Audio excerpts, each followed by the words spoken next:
May 23, 1945, 10:45 a.m., Flensburg, Merwick, northern Germany. A thin fog clings to the Baltic water like breath on cold glass. The harbor is unnaturally quiet.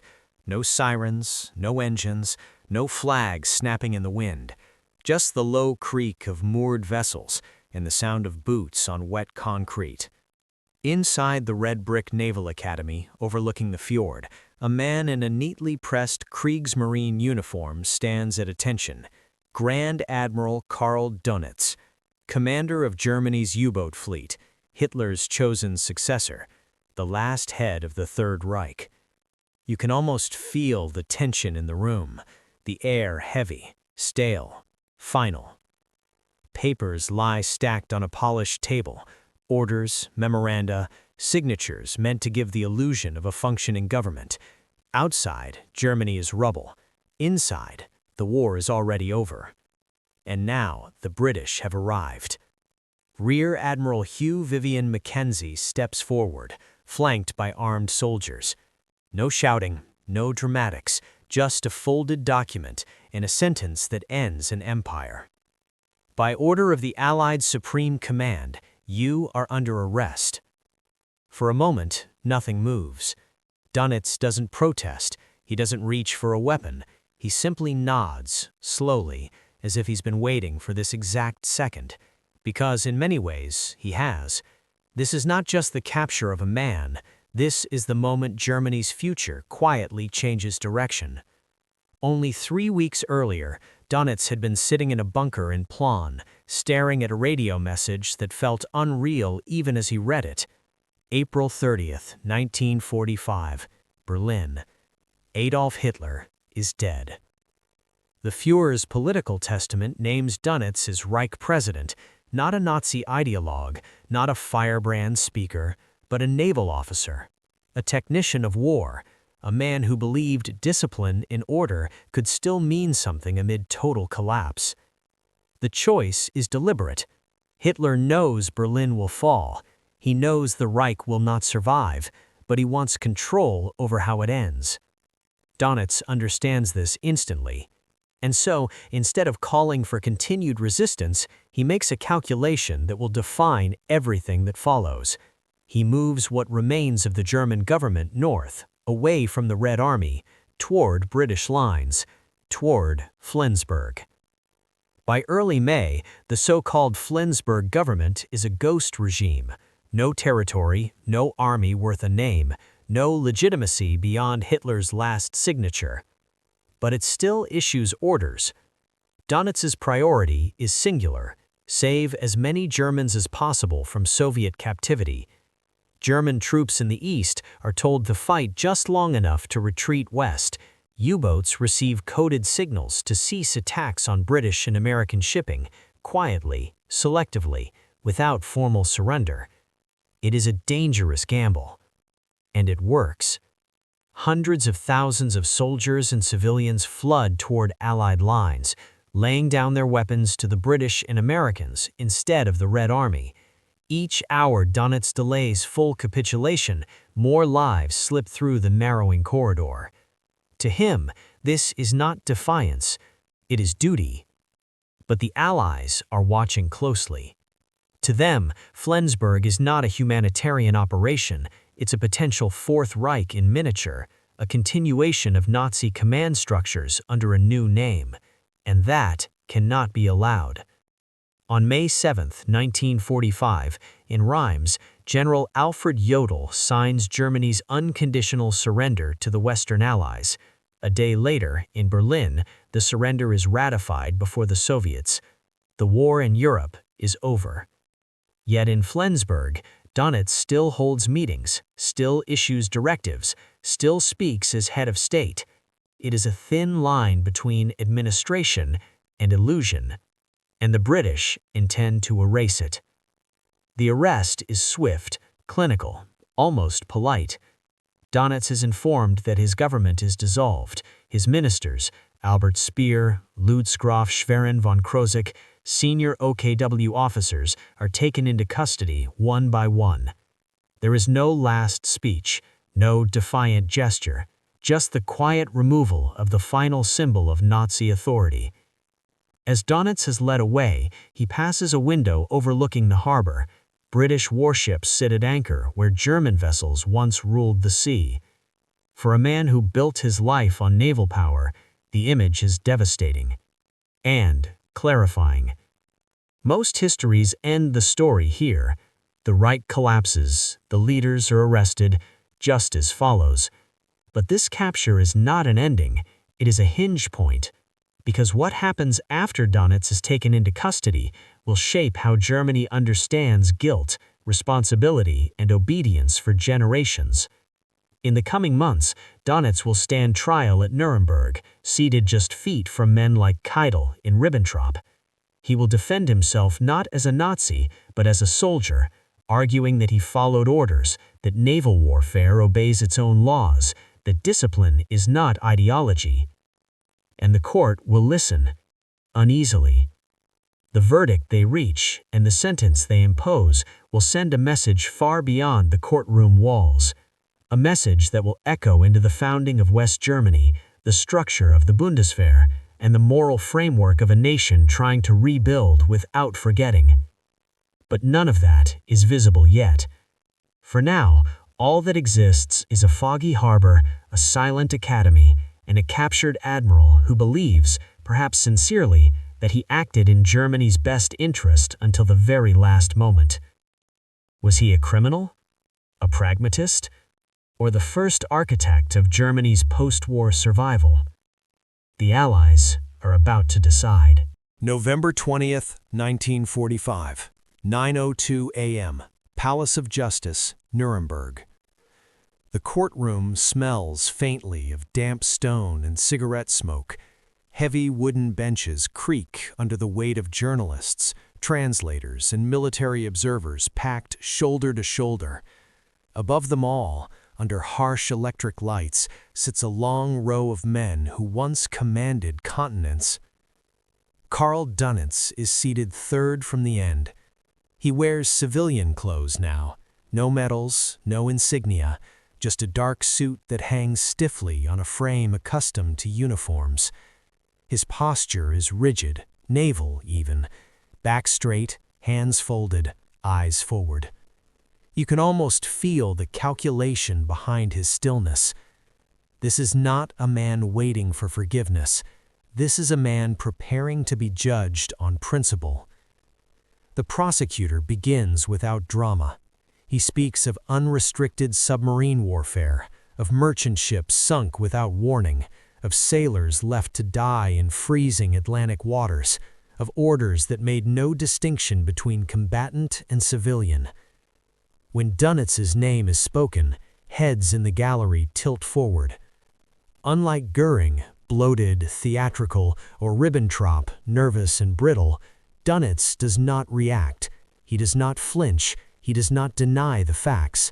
He challenges the meaning of guilt. When it is his turn to speak, Dönitz stands slowly, adjusting his jacket as if stepping onto a bridge deck rather than into the dock of the accused. His voice is calm, controlled, professional. He does not praise Hitler. He does not invoke Nazi ideology. He does not speak of destiny or race or revenge. Instead, he speaks of orders, of naval tradition, of chain of command, of the Atlantic as a battlefield where hesitation means death, of British blockades that starved German cities long before U-boats prowled the sea. Then he delivers the sentence that will divide the courtroom, and later, history.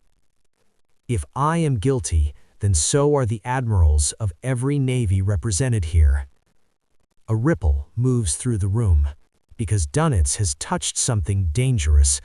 The prosecution knows it, so do the judges, because the uncomfortable truth is this. The Allies, too, practiced forms of unrestricted warfare. American submarines in the Pacific did exactly what German U-boats had done: sink without warning, target supply lines, strangle economies. The law, it turns out, is not as clean as victory. To confront this directly would undermine the moral clarity of the trials themselves. And yet, To ignore it would be dishonest. So the court hesitates. Dönitz's defense hinges on a single idea: professional soldiering divorced from ideology. He presents himself not as a Nazi leader, but as a naval officer who served the state, any state, under lawful command.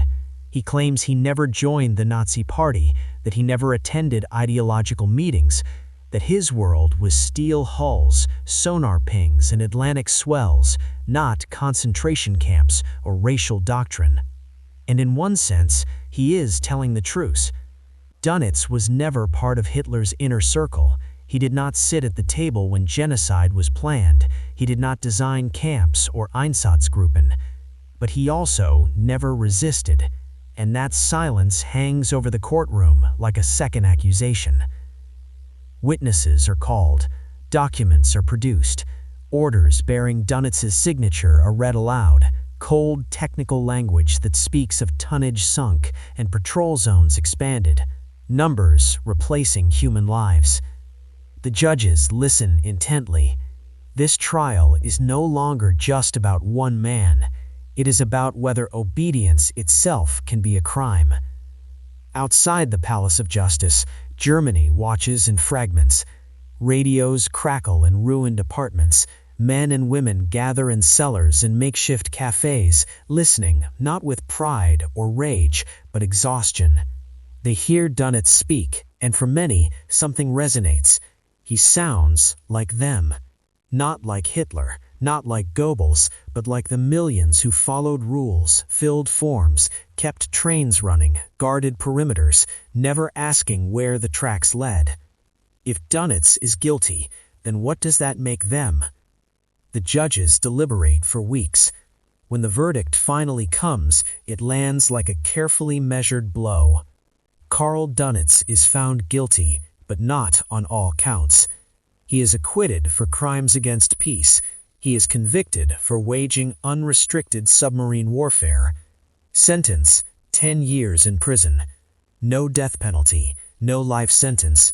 A punishment that acknowledges wrongdoing without fully condemning the man. The message is subtle and powerful.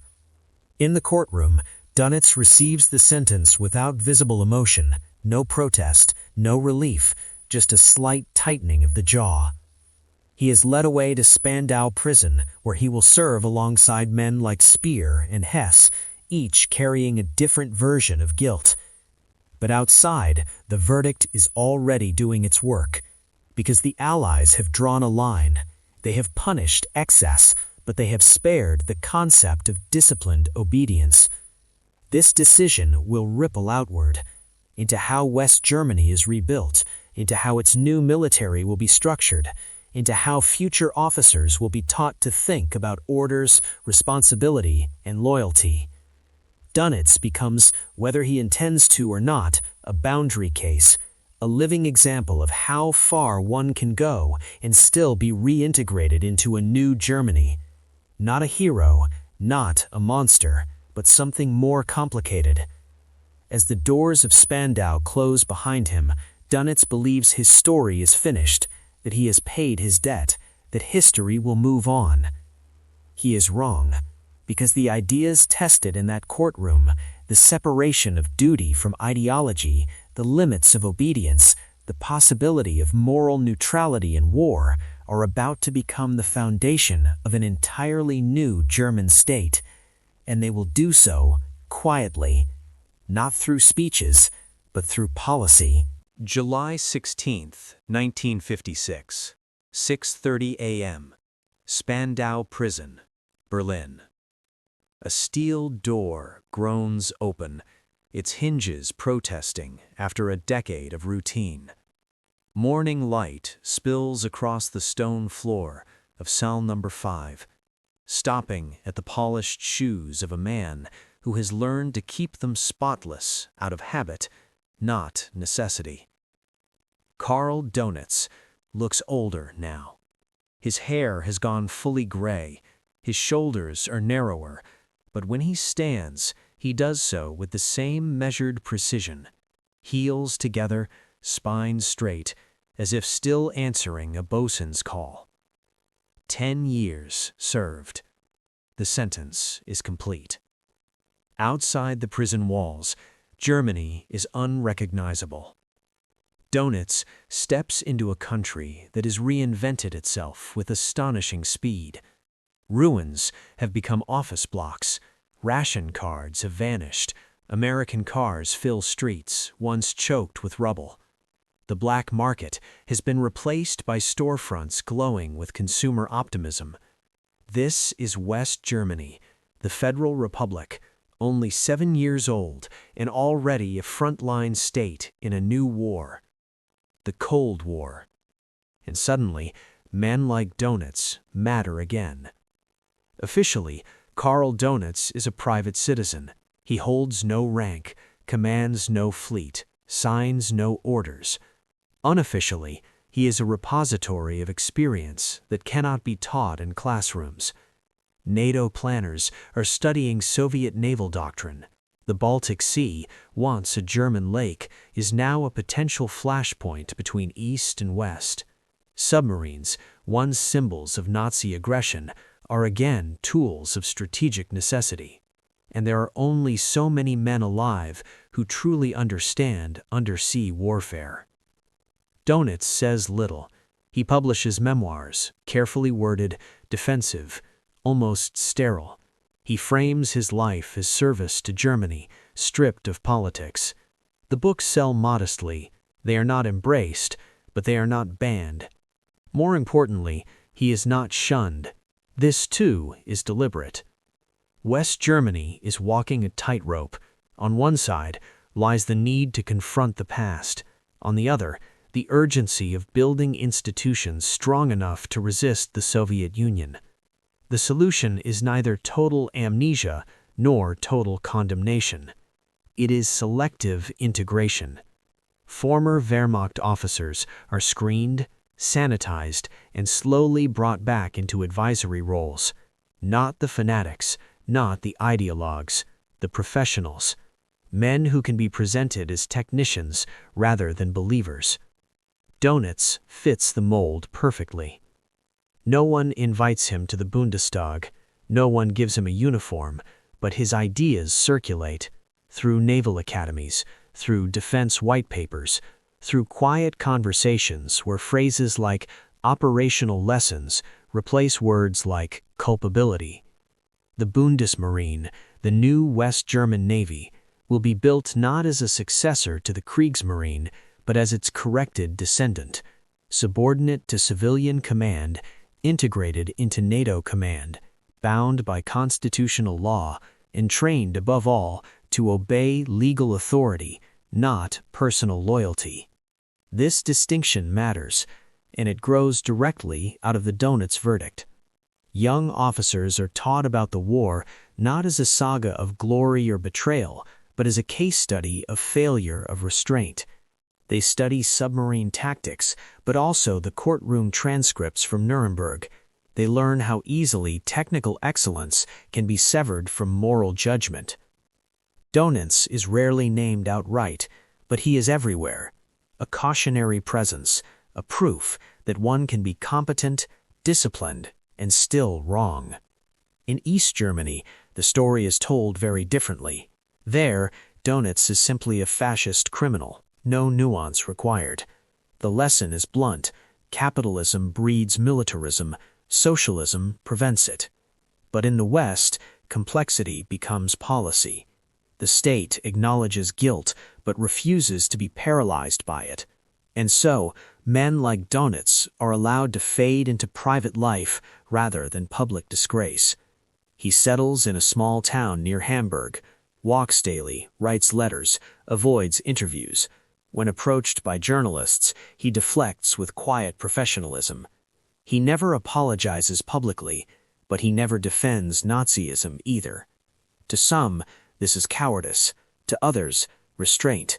To the state, it is acceptable. And here is the quiet truth that reshapes Germany. By allowing Dönitz to live out his life as a non-person, neither celebrated nor condemned, the Federal Republic creates space for millions of others to do the same. Former soldiers, former officials, former followers. They can rebuild without constant fear of retribution, so long as they accept the new rules: democracy, civilian oversight, integration with the West. It is not justice in the classical sense, it is stability.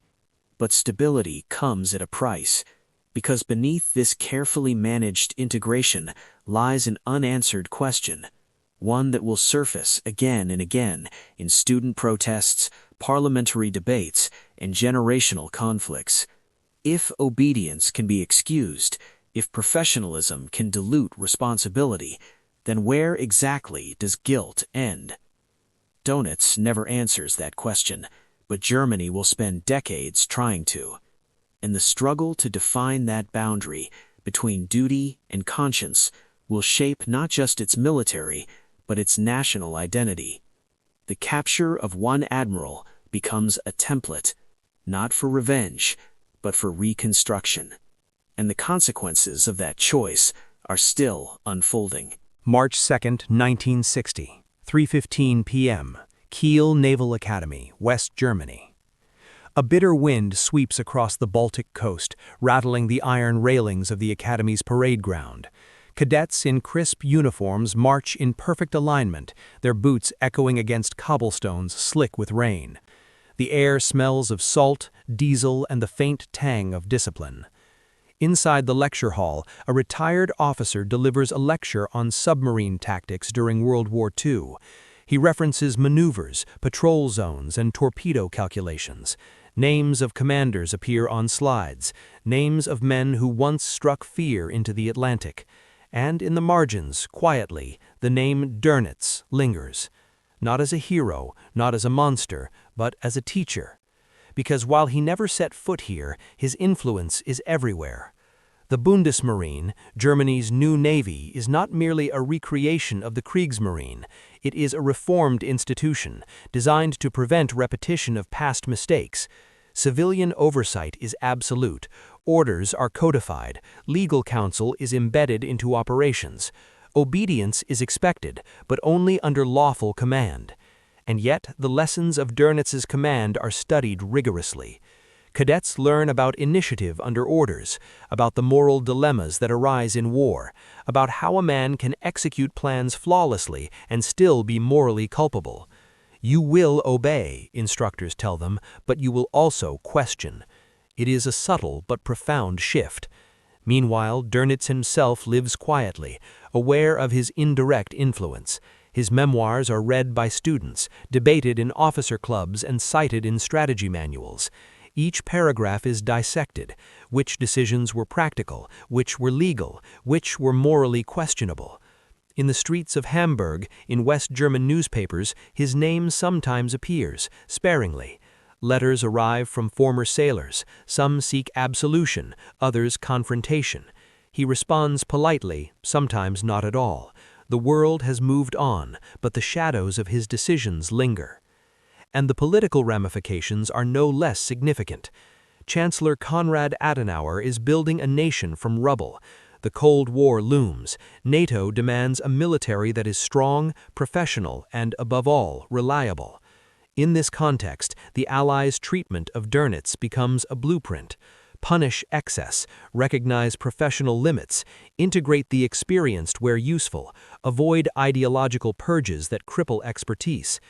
This approach allows West Germany to quickly create a functional defense force, staffed with veterans who understand warfare, but now bound to democratic law rather than personal loyalty. The result is paradoxical. The nation grows stronger, even as it reckons with its past. By allowing Dönitz to exist as a cautionary figure rather than a martyr or a scapegoat, the Federal Republic can teach, integrate, and control simultaneously. But all is not serene. Across the border, East Germany uses Dönitz's story differently. Here, the narrative is simpler. Obedience equals complicity. Veterans are distrusted. Society is molded to prevent deviation from ideology. The East sees the West's pragmatism as moral compromise.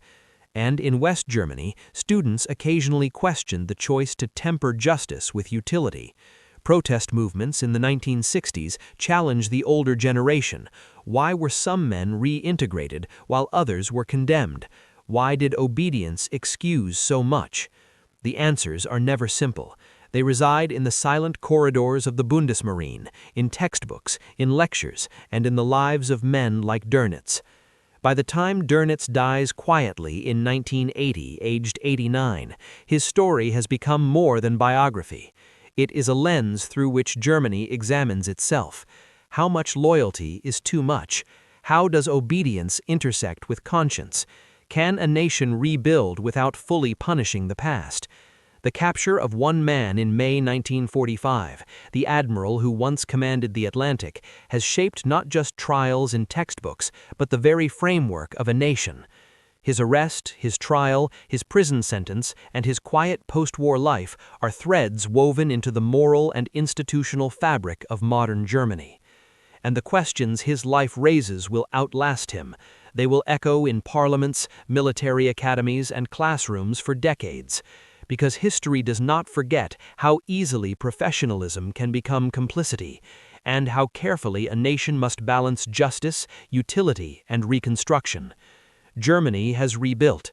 The Navy sails under new flags. Democracy thrives. But in quiet corners, in naval manuals and ethics classes, Dönitz's name persists, not as a hero, not as a villain, but as a warning. And the story of how one capture reshaped an entire nation begins and ends with a choice, to punish or to pragmatically integrate, a choice that defined the moral and operational boundaries of West Germany.